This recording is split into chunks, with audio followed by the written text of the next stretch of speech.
John Stewart. John ఏమైంది? అనాథ.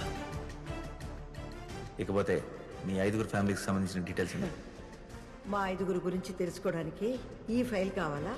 రాజారాంకి అమ్మ ఉంది, బ్రహ్మంకి కూతురుంది, కార్తిక్కి చెల్లి ఉంది, అవినాష్కి ప్రియ, జాన్కి ఎవరు లేరు. అనాథ, నాలాగే ఆర్ఫనేజ్లో పెరిగాడు. జాన్ బామ్మ మనవడు కాదు. అంటే ఇన్ని దినాల సంది బామ్మ అబద్ధం ఆడిందా? అదే అర్థం కావట్లేదు. మిగతా అందరికి లెటర్లు పంపింది బామ్మే, వాళ్ళందరికి నా గురించి చెప్పింది బామ్మే. ఈ రివెంజ్ అంతా స్టార్ట్ చేసింది, ప్లాన్ చేసింది మొత్తం బామ్మే. చనిపోయిన వాళ్ళతో ఏ సంబంధం లేకుండా బామ్మ ఇదంతా ఎందుకు చేసింది? అస్సలు బామ్మ ఎవరు?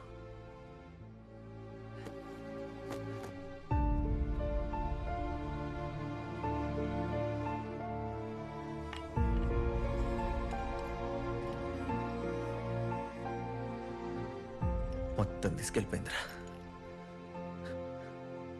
ముఖ్యమైనది మర్చిపోయింది.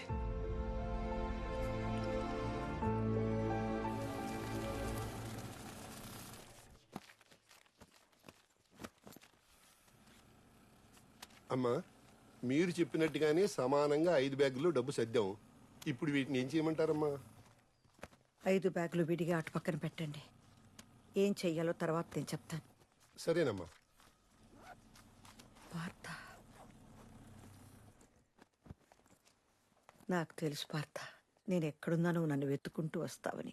కానీ ఇంత త్వరగా ఎలా? ఈజీ బామ్మ. నా ముందే చాలాసార్లు ఈ ఓల్డేజ్ హోమ్ డొనేషన్ బాక్స్లో డబ్బులు వేసేదాన్ని. ఇందాక ఇంటికి వెళ్తుంటే మీ వాళ్ళ వ్యాన్ నా కారు కడ్డంగా వచ్చింది. అదంతా సరేగానే అర్జెంట్గా ఒక హగ్ చెప్తా. పార్థ, ఏం టైమింగ్ అసలు! కరెక్ట్గా పోలీసులు వచ్చే టైంకి డబ్బులంతా ప్యాక్ చేసి అక్కడిని షిఫ్ట్ చేసావు చూడు, సూపర్ బామ్మ. ఆ డబ్బు కనుక అక్కడ దొరుకుంటే ఇప్పటికి మనందరూ జైల్లో ఉండేవాళ్ళం. కానీ ఒక్క విషయం అర్థం కావట్లేదు బామ్మ.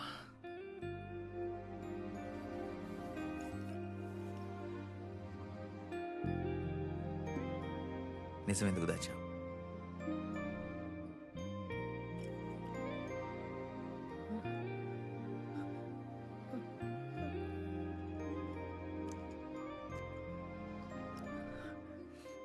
వాడు చంపిన 5 మీ మనవడు లేడు బామ్మ.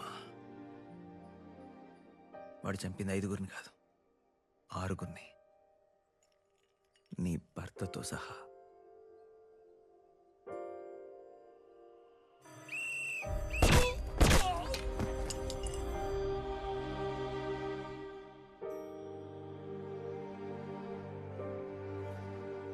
అరవై ఏళ్ల కాపురం మాది. 80 ఏళ్ల వయసు వచ్చిన మా ఆయన సొంతంగా ఒక పుస్తకాల షాప్ పెట్టుకుని పనిచేస్తూనే ఉండేవారు. ఆ దుర్మార్గుడు అతి దారుణంగా చంపేశాడు. అలాంటి వాడిని వదిలిపెట్టకూడదు అనుకున్నాను. ఈ కేసు గురించి ప్రతిరోజు పోలీస్ స్టేషన్కి వెళ్ళేదాన్ని. వాళ్ళే అనేవాళ్ళు తెలుసా పార్థ? హే బామ్మ, మీ ఆయనకి 80 ఏళ్ళు అయ్యాయి. ఈనాళ్ళు బతకడమే గొప్ప, సస్తే సావని పోనీలే. నువ్వు కాటికి కాలు చెప్పావు, అవసరం అయితే నన్ను ఎగతాళి చేసి తిట్టిపడేసేవాళ్ళు. ముసలాళ్ళంటే అందరికీ చులకనేనయ్యా. ఇంటికి భారమని పిల్లలు అనుకుంటారు, భూమికి భారమని సమాజం అనుకుంటుంది. పైగా మా చావు వీధికి ఒక చావుతో సమానం. ఎందుకు చచ్చామో, ఎలా చచ్చామో అసలు ఎవరు పట్టించుకోరయ్యా.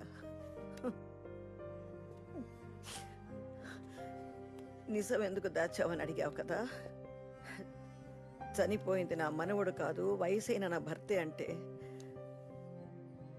నా బాగాని ఎవరైనా అర్థం చేసుకుంటారా? నాతో కలిసేవారా? లేదుగా. అందుకే వాళ్ళకి అబద్ధం చెప్పి ఒప్పించాను, నీ దగ్గరికి తీసుకొచ్చాను. పగ పూర్తయిన వెంటనే నిజం చెప్పేద్దామని తీర్మానించుకున్నాను. కానీ అంతలోనే మీ అందరి మీద ప్రేమను పెంచుకున్నానయ్యా. నేను పిల్లలు లేని నాలాంటి కొట్టాలకి ఎంతమంది పిల్లలు ఎంత దగ్గర అయిపోయారని అప్పుడు అర్థం చేసుకున్నాను.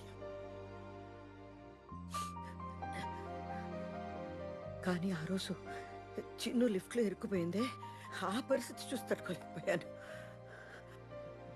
పైగా ఆ దుర్మార్గుడు మన వాకిలి దాకా వచ్చేసాడు.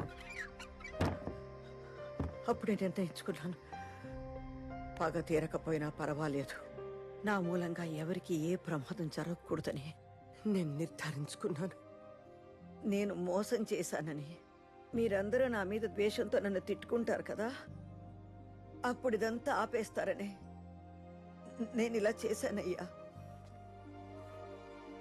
అందుకే నేను తీసుకొచ్చిన డబ్బుని నాలాంటి అనాథులకి, పేదవాళ్ళకి పంచిపెట్టేయాలని తీర్మానించుకున్నాను.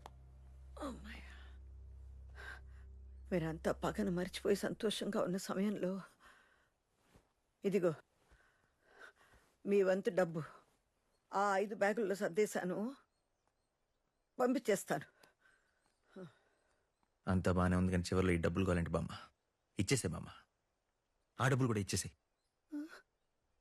అయినా మన రివెంజ్లో ఫస్ట్ నుంచి డబ్బు మ్యాటర్ లేదుగా, అదేదో అనుకోకుండా దొరికింది, తీసుకొచ్చి ఇంట్లో పెట్టాం.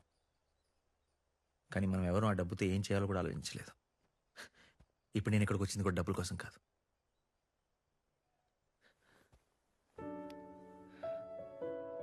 మా బామ్మ కోసం. ఒంటరిగా బతికేవాడిని, సడన్గా మీరందరూ నా లైఫ్లోకి వచ్చేసారు. ముందు నేను కూడా నా నవలకు ఒక్క దొరుకుతుందనే మీకు హెల్ప్ చేయడానికి ఒప్పుకున్నాను. కానీ ఇప్పుడు నాలో 1% కూడా స్వార్థం లేదు మామ, ప్రేమ మాత్రమే ఉంది. ఈ అనాథకి ఇంత మంచి కుటుంబం దొరికిందంటే అది నీ వల్లే. ఇప్పుడు మీలో ఏ ఒక్కరు కనపడకపోయినా నాకేం చేయాలో తెలియదు.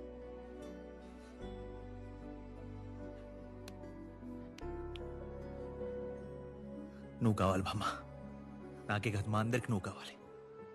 నువ్వు మా కథలు చెప్పాలి, మేము తప్పు చేస్తే తిట్టాలి. నీలాగా ధైర్యంగా మేమందరం బతికేలా మమ్మల్ని తయారు చేయాలి.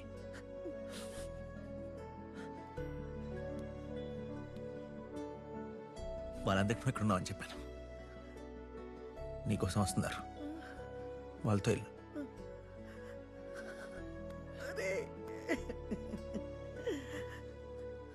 చిన్ను ఐస్ క్రీమ్ అడిగింది, వెళ్ళి తీసుకొస్తాను. నీకు స్ట్రాబెరీ హొక్కిగా. తప్పించుకున్నారు, ఇంకా వాళ్ళని ఇరికిచ్చడం, పోలీసులకి పట్టించాలనుకోవడం అనవసరం. వాళ్ళు ఎక్కడుంటారో తెలిసింది కదా, ఒక్కరిని కూడా వదలకుండా చంపేద్దాం. హలో, అవును రసూల్నే మాట్లాడుతున్నాను. ఏంటో చెప్పండి.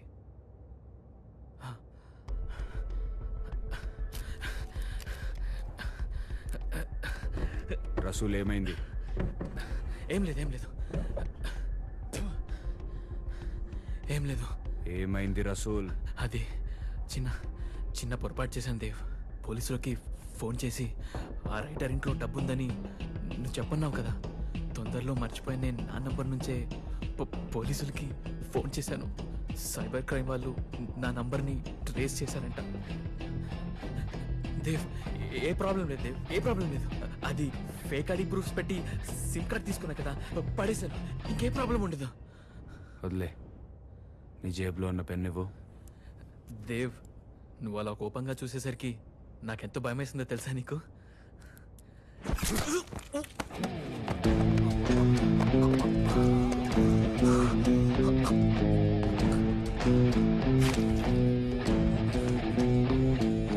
నీ దాకా వచ్చిన పోలీసులు నా వరకు రాలేరా? నన్ను పట్టుకోలేరా?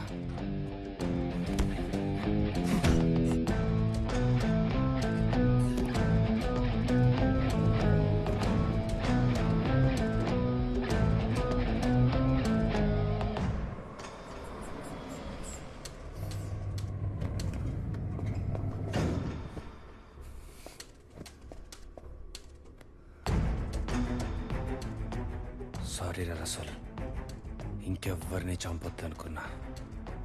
మళ్ళీ పాత దేవుతో పని లేదనుకున్నా. చెప్పలేదు.